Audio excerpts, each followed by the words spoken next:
The question I'm going to ask today, Dad, Papa, is... The question that we're going to talk about is... What is the most scared I've ever been? That one leapt off the page for me. What was my first big trip? How was the day of your wedding? I'm going to talk about how I almost died twice in 2 years. She was telling me her life story, and she didn't know it was me. That is an absolutely true story. And I can tell you about it.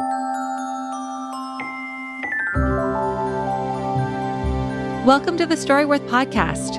I'm your host, Krista, co-founder of Storyworth. If you're new to Storyworth, we help people write their life stories, the big stories and the small ones. Each week on the Storyworth podcast, we ask questions that help us hold on to a person's life story and get to know our loved ones better. Today on the show, three sisters talk about growing up with parents that were just a little bit different from everyone else's. Why don't we start by you guys introducing yourselves and telling me where you are? Sue, you're the youngest. You get to go first. I was hoping you would go first. You're the oldest. My name is Sue Speed, and I live in Excelsior Springs, Missouri, and I'm the youngest of the siblings. Then there's me, who is Jean Nee, and I live in north central Missouri. I'm in a rural community, and I am the third child. I'm Patricia, or Pat, or Bossy Pat, is known amongst the family, yep. Right, everybody? Yes. And I'm the oldest girl.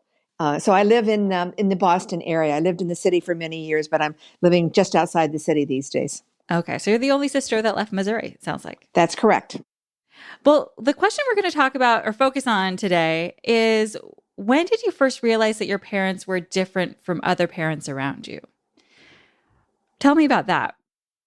You know, I think for myself, when I was growing up, I always felt like my parents were like everybody else's parents. I did not see them as being different or unusual. And I think maybe I was 6 or 7, 8, somewhere in that vicinity, and neighborhood kids would make a comment. I remember one who had made a comment that her mother had said that my mother was deaf and dumb.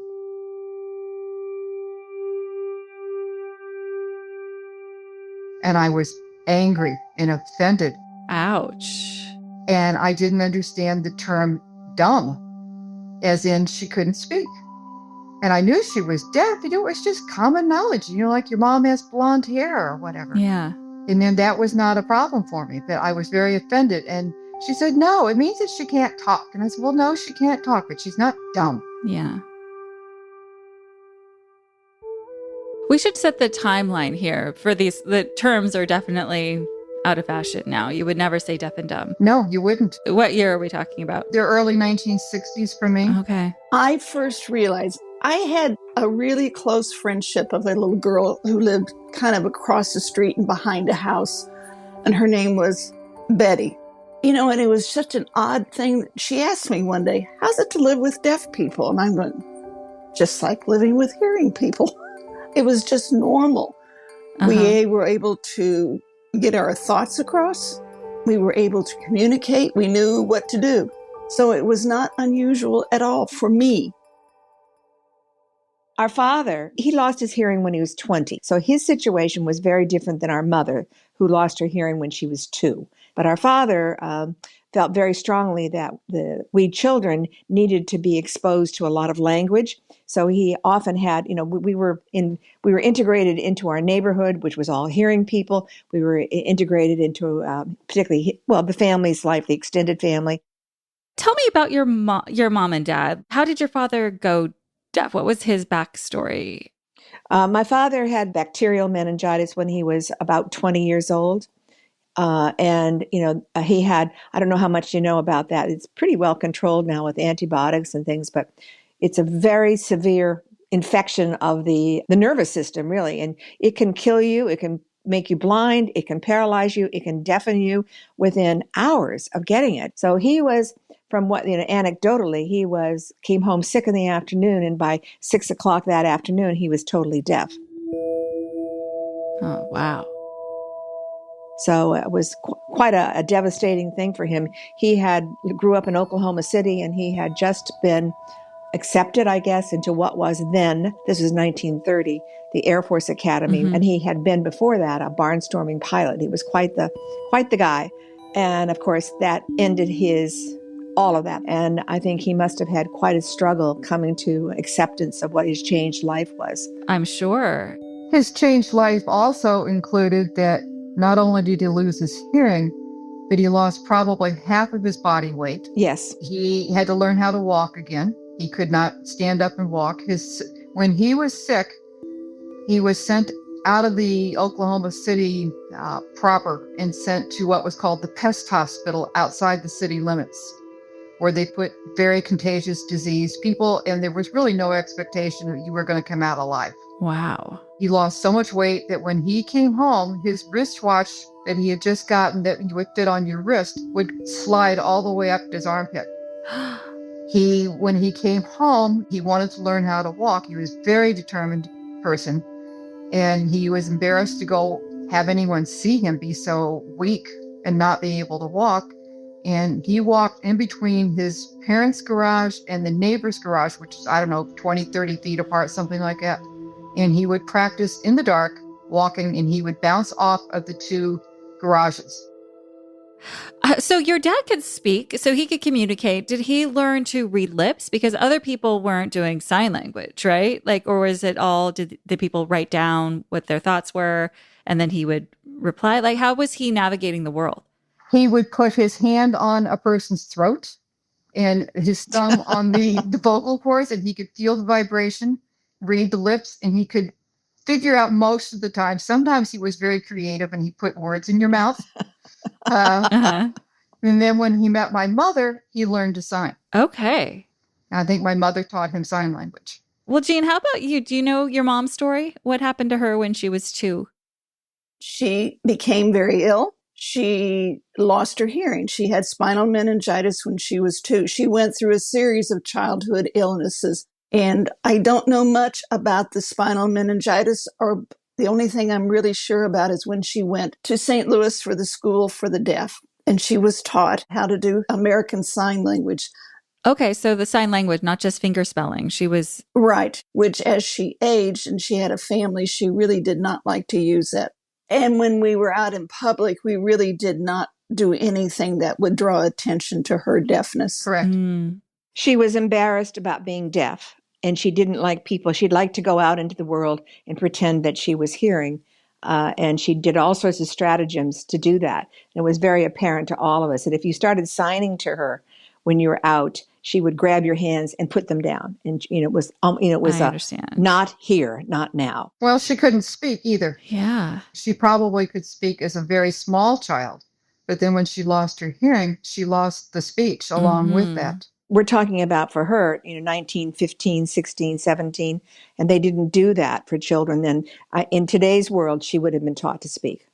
So tell me about how she left home. And did she ever explain what that was like for her? Did she remember it? She did. She told me that her parents put her on a train to go from Kansas City, Missouri to St. Louis. She was 4. And they put her on a train alone, unchaperoned. Yes. Yes. I asked her brother once why they did that, and they said, it's a simple answer. They didn't have any money to send a second person. Right. He says, you don't understand that our whole family scrimped and scraped all those years to send your mother to school. There was no extra money. But they put her in charge of a conductor who was a friend of our grandfather, who happened to be an Irish immigrant who was a police officer in Kansas City. So, he knew people like that. And this conductor was supposed to escort him, but he didn't do a very good job of escorting a little girl. She said she had to go to the bathroom really, really bad. And she eventually wept the seat, and she was humiliated by the whole thing. Yeah. She couldn't be told where she was going or why, how long she'd be there. She couldn't speak or hear or read or write. And she said that after a while, she figured out that she must have parents because, she had forgotten them because she didn't come home again. That maybe the janitor was her father and the cook was her mother. And that she said she thought that for a number of years. But you could imagine that sense of abandonment and, displacement. So she carried that with her all her life. Fear of being abandoned her whole life. Very much so. Yeah.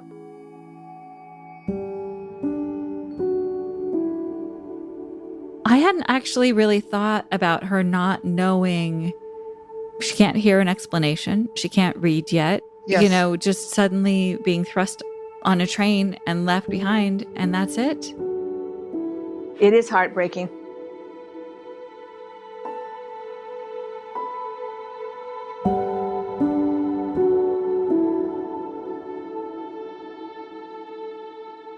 How did your parents meet?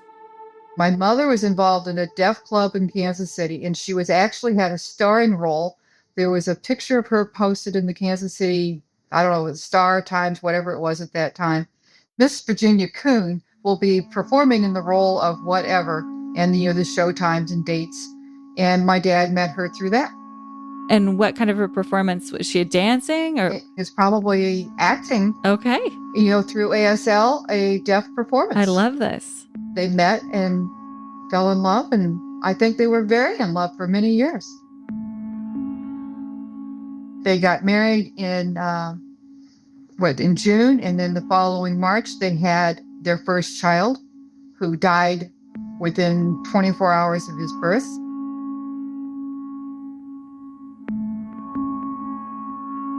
Again, going back to her not being able to hear or understand.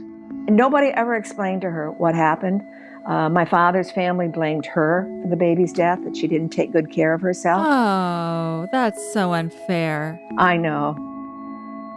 I think that I've heard, and I don't know if this is true, that her family blamed her as well. Oh my God.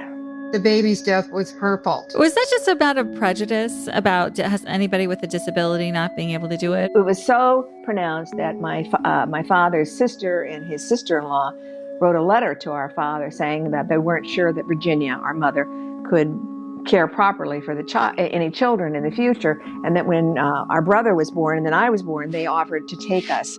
Again, here comes abandonment, right? They offered to take us and raise us as their children because they didn't think our mother could do a very good job. Right. She showed them, didn't she? Yes. Good for her.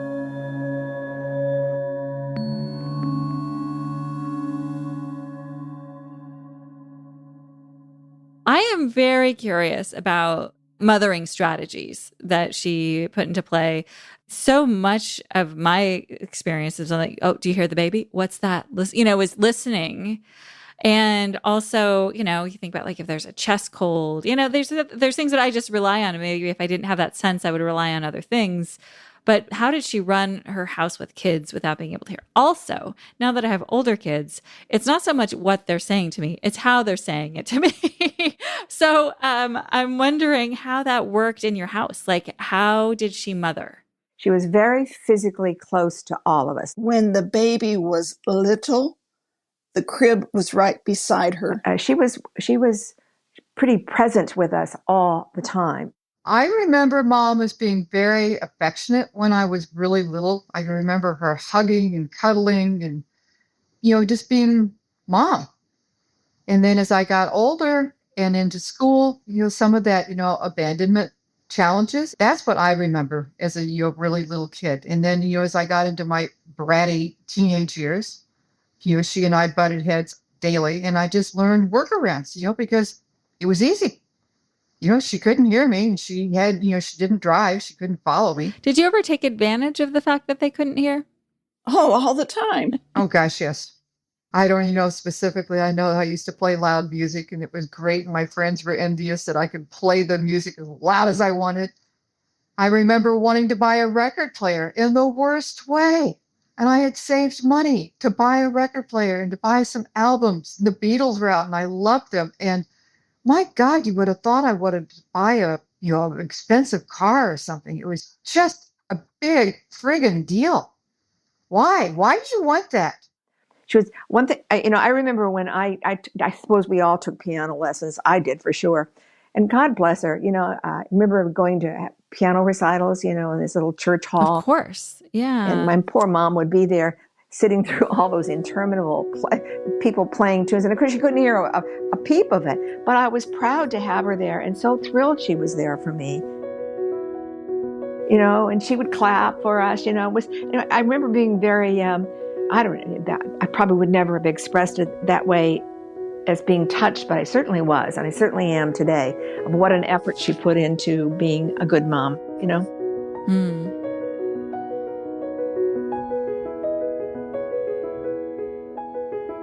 What would you like to say to your parents if you could about all of this, about their lives, about all of this? Oh boy. Is there something you wish you could say? Thank you. Thank you. We miss you. We miss you terribly.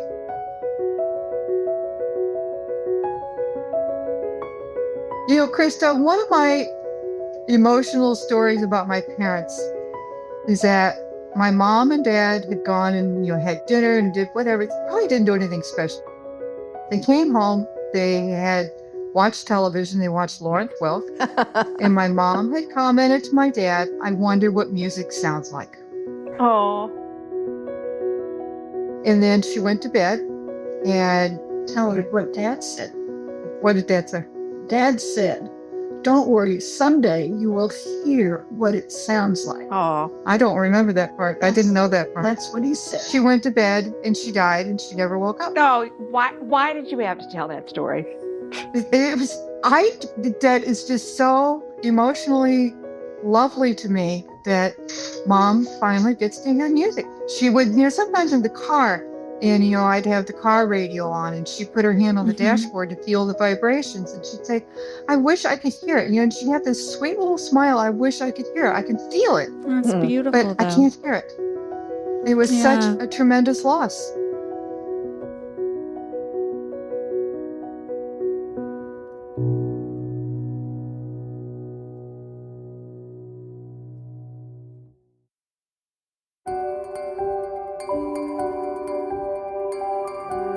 That's it for this episode of the Storyworth podcast. I'm Krista Baum. Thank you so much for listening. If you want to get started writing your own book of life stories or want to give the gift of Storyworth to a loved one, head over to storyworth.com. And if you want one of your stories to be considered for the podcast, we'd love to hear from you. Reach out to us at storyworth.com/podcast. The Storyworth podcast was produced by the folks at Good Weight Productions. Remember, everyone has a story worth sharing. See you soon.